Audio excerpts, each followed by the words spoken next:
See that magnifying glass? That's what we're going to be working with. Here is the search. Microsoft says over 500 million users use this every month. Okay. So they've integrated Bing AI into it. Let me explain to you what you've got here before I show you how it works.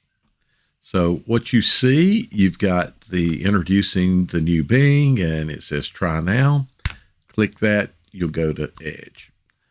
The links down below about generating code, writing a story, click that, it goes into Edge. Okay, those are out of the way.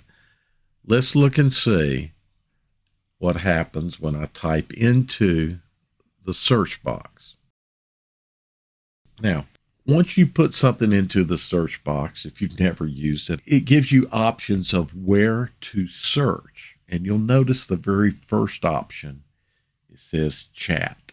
So if you click chat, it'll take your search item and, well, watch.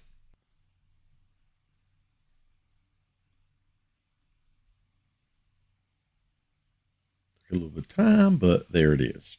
And then it's going to generate a response, and there's its response. So this just gives you quicker access.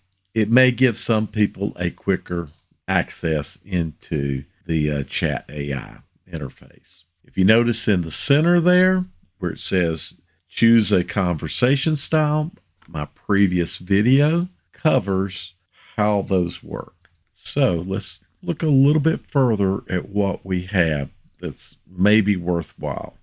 Bring it back up, and to the right of your user profile, you'll see a Bing chat icon.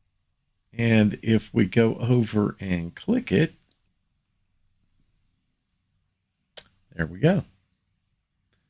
We open up Bing chat with no context, blank chat. You have to start it. That's it. Thanks for watching.